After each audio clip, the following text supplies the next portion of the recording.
Whoa, whoa, whoa, whoa. Hey, what's going on, guys? Another match recap today. We're going to be showcasing the match between the Gotham City Grovyles versus the Zanesville Zebstrikas. This match was actually requested by Brett. So I'm going to go ahead and just go underway. I know there was a lot of miscues, and I just wanted to point them out and show what things could have happened to maybe make the match a little bit better. I guess it was a great match. It ended up being Nidoking living with like 5% HP, and that was it. But there was a lot of misplays that Brett could have fixed in this match that could have made him win with maybe even a 4-0 victory. But yeah, let's just go ahead and watch it. Right here, he goes for a fake out. Nice. In my opinion, I would have definitely went out the Pyukumuku here. You kind of have to just assume this is scarfed, and you just let your low punny die. Yeah, I mean, like, what is the odds that he's gonna run Focus Blast, and what are the odds it actually hits? It's very slim, in my opinion, but I still would have went out the Pyukumuku. If that's like one of your walls, and that's what you're going to continue using, you need to just switch out to Pyukumuku. And not let your low punny die like that, or even take any damage at all if you're just going to assume that he's choice scarfed. Like, he's brought it choice scarfed all the time, so that was a big misplay by you, Jordan. And I think that was probably one of your only misplays this match, but that right there, I think that really cost you the match. And Brett right here, you just let one of your best Pokemon die to just a U-turn, and you have to assume that a lot of the opponent's Pokemon are going to be running a U-turn, especially something that like gets switched in. And you need to just go out to either Scizor or Shaman there, and just protect your Hoopa. Like, you cannot just allow your Hoopa to just die like that. That's like one of your biggest win cons every single match, and you can't just let Hoopa Unbound die like that. This is good. Brett should have some momentum here. He should get the Toxic or Scald. You kind of have to predict that he's going from Nidoqueen over to probably Manaphy or Pyukumuku. So a Toxic is really good here. But you take the Energy Ball and you go for Toxic. What you should have done here is, if you got that Toxic off on the switch in, you could have easily went to Shaman or Scizor. But that's kind of hindsight 2020. He does go for the Energy Ball, so this is the turn that you need to switch. You cannot stay in. There is no point for you to stay in. And what do? You allow your Suicune to die to a Bloom Doom. This is a Z Captain. And Suicune is a huge defensive monster for you in this match. And you gotta just assume that he's probably going to be packing something for it. Especially since he just showed you Energy Ball, and you just let it die. So that's Hoopa Unbound and Suicune that you just let die for no reason. When you could have easily just switched out, and it could have just saved you 2 Pokemon right there. And Jordan, great prep right here. He goes, I think, with the Chesto Berry, or some kind of berry, to get rid of the sleep. And there's really no point for you to bring out Xurkitree. Now that you made those 2 misplays, you cannot make another misplay to even come close to winning, because right here you put yourself in a huge hole right here. You just used your Z move and it didn't do anything to him, and now you're just gonna go for a Tail Glow because you feel like now that you committed, you have to stay in. Again, if you just kept your Suicune and Hoopa Unbound alive, you'll be in a lot better spot. But now you're just trying to like force something, and you didn't bring anything to hit this Nidoqueen with, so now you're just going to let it die, and all you did was 29%. It's not even worth it. So you just let 3 of your best like Pokemon and 3 of your big win conditions in your match just die for no reason. And right here, I think Jordan misplayed in his prep, is that he didn't prep well for the Shaman, and it kind of just goes to show that you need to just prep for every single Pokemon. And a bulky grass type with Leech Seed is very underrated in my opinion. And after this match, you've probably seen it more often than before because it just works so well for Brett.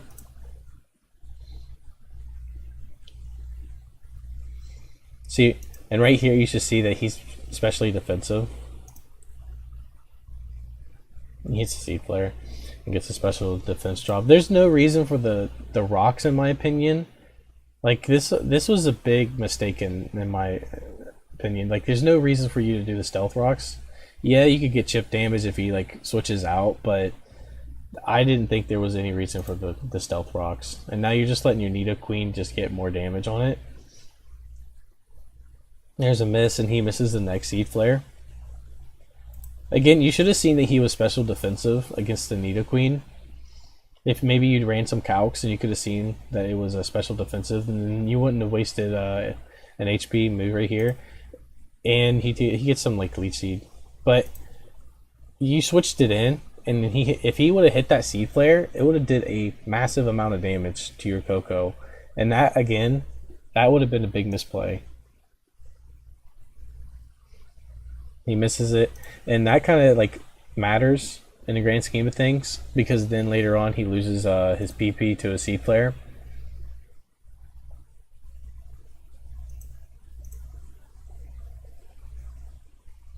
And yeah, I don't like how you played the Nidoqueen though. You just I just felt like you kind of just let it die. You got out the rocks after you like used the flamethrower. You should have realized that it was special defense and you just kind of let your Nidoqueen die.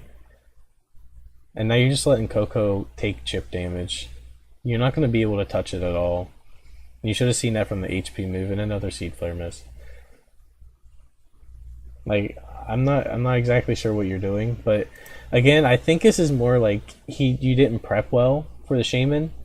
You got the Fire Fang on Tyrantrum, but that's about it. And that's not adequate enough, I think. But maybe you were running Fire Punch on Lopunny, and again, I wouldn't have let it take a hit from Hoopa Unbound. I would have did the Fake Out and probably brought out Pyukumuku. Here you go, get the Dragon Dance off, good. And he goes for a Seed Flare. And then you flinch him, and then this is where all the hacks come in, because of all the misses from the Seed Flare. He gets to flinch here, and then he misses the Fire Fang. And then I argued that Brett would have like still killed the Tyrantrum here, but then you go for Synthesis. Brett, you cannot go for Synthesis here because all he has left after you kill this Tyrantrum is all he has is Pyukumuku and Manaphy, and those two can't really hit you. And I assume that your was you 19%, 25%. See, I would have just, like, if he's just going to kill you no matter what. So what you needed to do is you needed to hit Seed Flare here, but then you go for Synthesis. There's no point in it. Because if he hits you with the next move, you're dead. So you just need to kill what's in front of you instead of like goofing around trying to get your Pokemon back to max health. And you wouldn't have been in this position had you not let your just 3 Pokemon die willy-nilly. But yeah, it was unfortunate that Jdunn missed the Fire Fang and the Head Smash, because this thing would have died. Now it's looking like Brett's going to be winning here. He gets the Leech Seed off, and I think he ran out of Seed Flares. So now it's just a Toxic and a Leech Seed stall. Yeah, this is kind of dumb. I'll move it up some.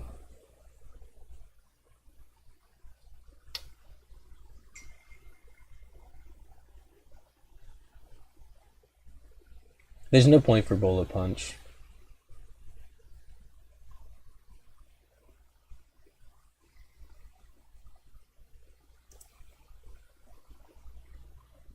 I don't know if you can really predict the HP Fire here, but the way he just brought in the Manaphy like that, I would not have stayed in with Scizor.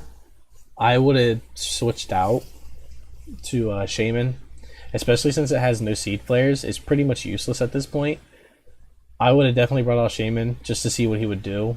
And yeah, there's no way. Especially with Toxic and Leech Seed, you can just stall out the Manaphy here.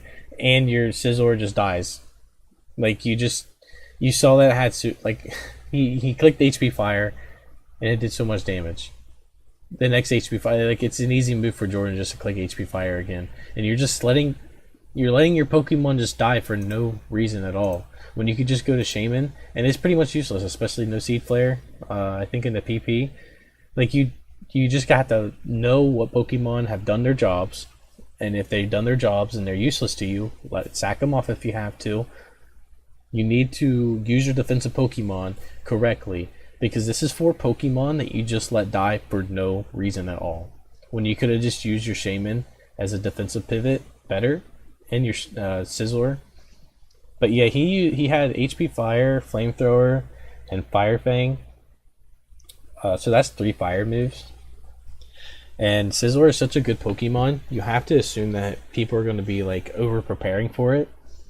So you cannot like assume that just because he's a water type, he's not going to have a fire move. So hopefully that helps you with your next few matches. There's no reason to Synthesis there. Like, you're so specially defensive, all you have to do is probably click a Toxic in case he brings out the Pyukumuku. Or even, yeah, Leech Seed would have been really nice.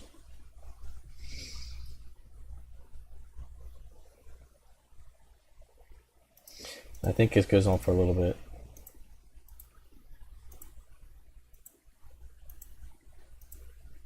I guess he didn't have Toxic on it.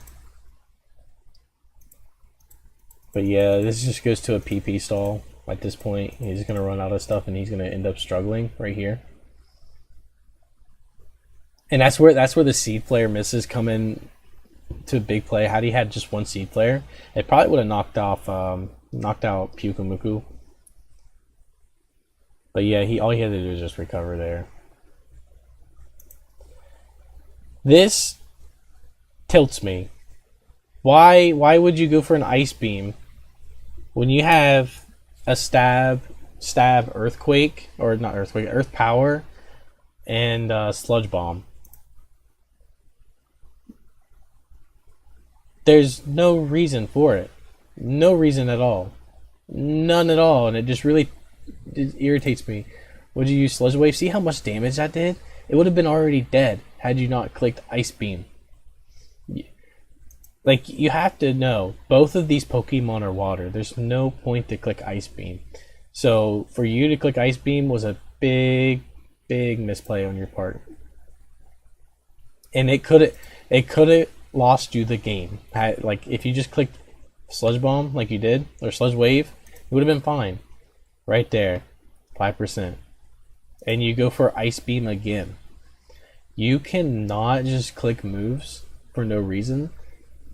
Like, right here, he's water, it resists ice. You could have lost your match because you clicked Ice Beam.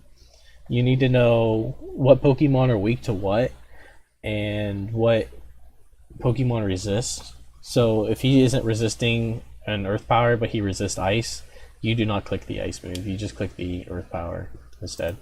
But yeah, you ended up winning the match with all those miscues. Jordan, I know you could have probably came out on top had you not let your Lopunny just take a hit from Hoopa Unbound. And probably had a better answer for the Shaman. But he didn't bring Shaman before, so I can't really fault you for not prepping exactly for this Shaman set. But yeah, I felt like Brett, you made a lot of misplays. Jordan, you made a couple. But this is a good match to kind of show that, like, you need to just fix what problems you have. You can't just let Pokemon die willy-nilly, and you cannot just click moves just for the heck of it. Like Ice Beam, it did nothing. You saw that it did nothing to Pyukumuku, and it would not do anything to the Manaphy. But yeah, you need to know your win conditions and don't let them die, and use your defensive pivots correctly. But overall, this is a fun match to watch, especially 5% health. And really, he should have died to Toxic here. And I'm not exactly sure how the match would have ended. But yeah, This is a great match. It was a fun match to watch. But yeah, keep at it, guys. Okay, wake up in the morning to the clear blue sky. Turn up the music when I hop in the ride. The windows down, let the whole world see. Can't nobody rock it like little old me. I'm the bomb and about to blow up. I'm the bomb and about to blow up. I got my trucks and my dickies and I put it on black. Banging Sinatra in a flat Cadillac.